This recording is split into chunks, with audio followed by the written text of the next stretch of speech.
O Brasil Alfabetizado é um programa que hoje a maioria é idoso. Isso é um dado muito interessante, né?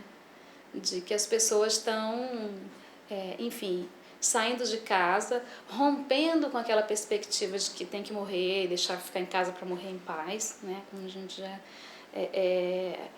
E eu penso assim, tentando recuperar, viver um sonho que foi interrompido, né? Isso é uma coisa que, uma pesquisa inclusive que eu fiz com os mais idosos em Angra dos Reis, e eu dizia, por que você volta?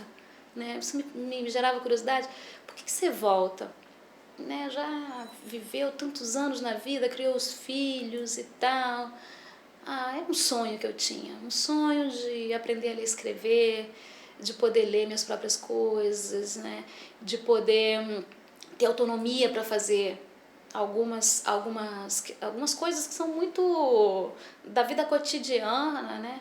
E elas tinham o sonho de realizar isso, o sonho sim de mudar o documento, de deixar de firmar o dedão, né? O sonho de poder participar mais ativamente. E aí a Dona Maria Amélia me disse uma coisa interessante, né? Porque quando a gente começa a ler, a gente começa a ver outras coisas que a gente não via antes. Eles dizem que eles não têm capacidade de aprender, que é muito difícil, chegam com a expectativa assim, eu só quero aprender o nome, só o nome. Muitas vezes alguns educadores acham, bom, é o nome que ele quer, então é o nome que a gente vai dar e ponto. Mas aí tem que problematizar isso, até que ponto eles querem de fato aprender só o nome, ou até que ponto é esse o lugar, o máximo que se chegou na sociedade, né, em que as pessoas os colocaram, né? Para assinar o nome, para tirar o título de eleitor e votar, ou enfim, um mínimo para eles. Você começa a discutir com ele as coisas da vida dele, mostrar para ele que ele não é aquele não, que ele chega se sentindo um não, né? Ele chega dizendo, eu sou um burro, sou um idiota, todos falam isso, né? No norte a sul, as categorias são as mesmas, sou um burro, sou um idiota, sou um cego, sou um papagaio e tal.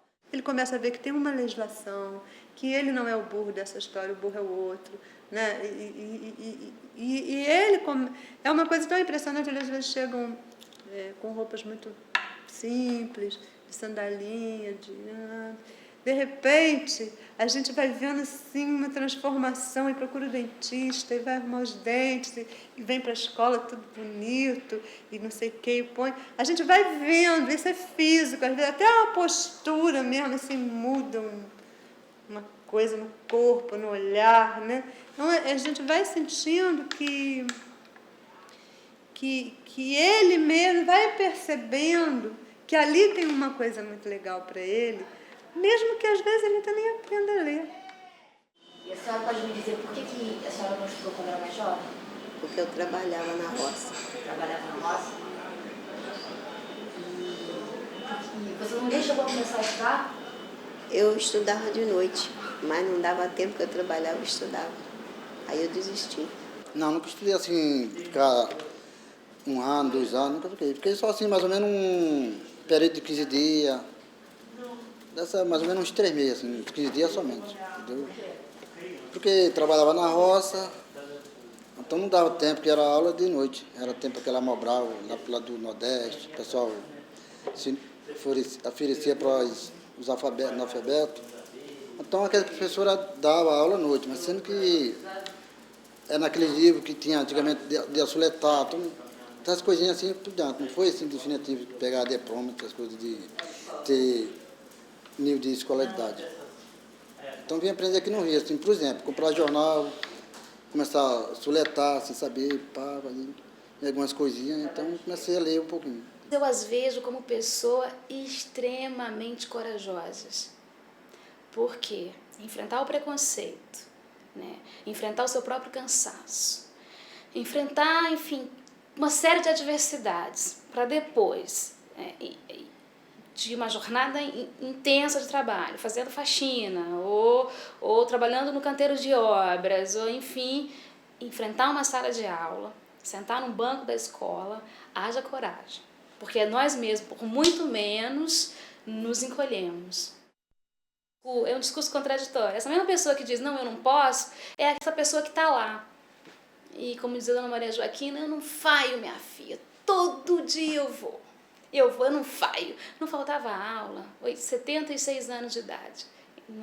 E se alfabetizou, obviamente, no ritmo que é dela. Quando eu aceitei Jesus, fui para a igreja e lá o pastor sentiu que eu tinha dificuldade para ler, né?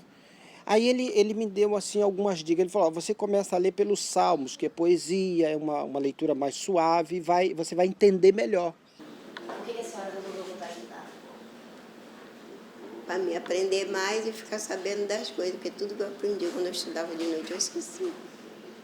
Cara, também tem que ter uma coisa para você saber mais ler e escrever. Eu escrevo umas coisas que fica faltando alguns detalhes, entendeu? As coisinhas que eu quero me memorar mais. Saber começar ler uma carta, escrever o começo, quais são as pontuações, entendeu? Daí por diante. Depois que eu aprendi a ler, aí eu fui trabalhar na Vila do João.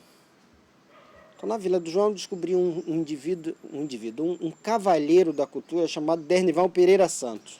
E na hora do almoço ele falava de Shakespeare, Tobias Barreto, Machado, Castro Alves, Gabriela Mistral, Neruda. Eu não entendia bolufa, o cara tá falando. Depois é que eu fui entender o que era os autores brasileiros, estrangeiros. E aí é que eu fui começar a sentir o gosto pela literatura propriamente dita. Tem uma coisa difundida desde o final da Segunda Guerra, que é o mito do alfabetismo. Toda a sociedade progride quando se alfabetizar todos. E isso também não é verdade, né? Tem um pesquisador que pesquisa a história da alfabetização aí na sociedade durante anos, chama Harvey Graf. O Harvey Graf faz uma pergunta assim: o que aconteceria se amanhã todo mundo acordasse sabendo ler, o mundo inteiro, né, alfabetizado? E ele mesmo responde: quase nada, né, porque o mundo ia absorver isso muito bem. Mas se amanhã acordassem todos criativos, críticos, capazes de traduzir suas ideias em ações, o mundo muda. Não há libertação sem organização. Você já imaginou o quanto o burguês é organizado? É burguês, pô, não é nada. Eu estou usando um termo que já é tão batido. O ser humano que quer vencer. Tem alguns indivíduos, alguns sociólogos, rabos de égua, que começam a... Não, eu defendo o pobre. Ele defende o pobre e quer que o pobre seja mais pobre ainda. Aí eles ficam devagando do nada para lugar nenhum.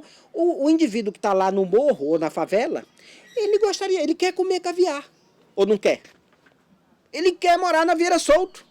Ele quer ter uma Xuxa ao seu lado. Mas não tem por quê?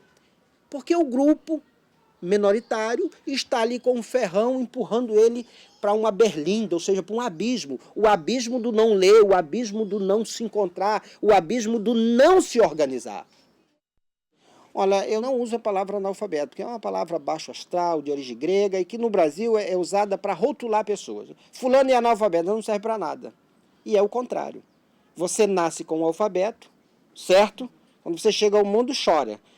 Quantas letras tem do alfabeto no choro?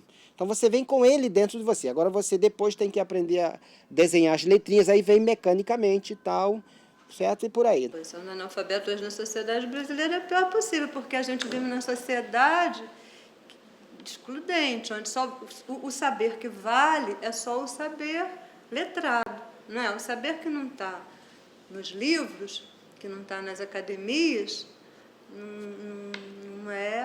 não tem o menor valor. Daí esse sujeito fica muito marginalizado. Mas ao mesmo tempo que ele está marginalizado, que ele está subempregado, que isso tudo é uma questão social complicada, ele não está parado, ele não precisa dessa aprovação para viver. E a senhora acha que sofreu algum preconceito por não saber ler e escrever? Já sofreu algum tipo de preconceito? Eu já ouvi muitas coisas. Já ouvi. Ser chamada analfabeta. E a senhora não gosta? Para mim não fez diferença nenhuma, não. Que eu não esquento.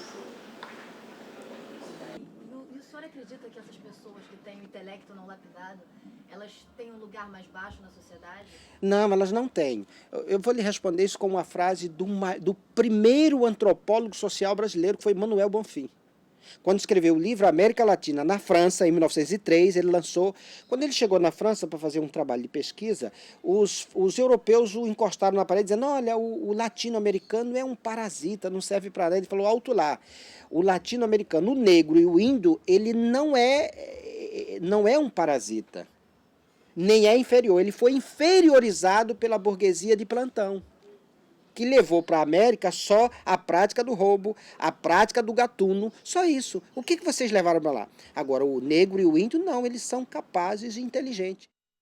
A minha preocupação maior nesse trabalho não é uma preocupação de você de levar a alfabetização para quem não tem. Eu acho que isso que eu acho que é importante que se diga, que se fale, que não se perca isso, de toda vez que a gente vai discutir alfabetização, discutir essa realidade, é não perder de vista que não é importante você levar a alfabetização para quem não tem.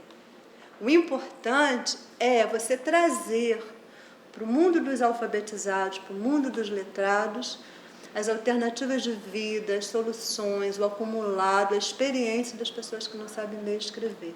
O Paulo Freire criticou muito o que ele chamava de educação bancária, né? A educação onde o sujeito, o aluno, é apenas um mero depositário de informações e de conhecimentos e conteúdos, que as informações, os conhecimentos, as pesquisas acabam na escola virando conteúdos escolares, né? Que tem alguém que sabe e deposita esse conhecimento, e onde esse aluno ele é um sujeito mais passivo dessa ação, ou seja, ele é alguém que tem que ouvir para aprender. A questão não é levar a luz para ninguém, né? Não sei se vocês sabem que aluno significa sem luz, né? Tanto que Paulo Freire, que é um mestre da alfabetização de adultos, né? Que a pessoa assim, é o nosso grande ídolo, né? Se a gente pode dizer assim, ele nunca disse aluno, ele sempre disse educando. Ele nunca chamou de aula, sempre chamou de círculo de cultura. Qual a diferença que a leitura e escrever faz na sua vida? Para a gente aprender a saber fazer as coisas, pegar um documento, ir no banco, e sem estar pedindo fazer uma conta, sem estar pedindo os outros para ajudar. Olha, até quando tiver vida, eu vou ver como é que fica, né? Porque eu não gosto de contar a vitória antes de ganhar. Eu gosto de contar a vitória quando ganhar. Enquanto eu estiver aqui dentro, eu estou estudando. E quando eu sair daqui, eu procuro outro lugar. Por uma impaciência desta sede do saber, como as aves no deserto, as almas buscam beber. Ó bendito é o que semeia, livro as mãos cheias, e manda o povo pensar. O livro caindo na alma é germe que faz a palma, é chuva que faz o mar. Então só o livro é capaz de formar o indivíduo, de conduzir o indivíduo e de organizar o indivíduo.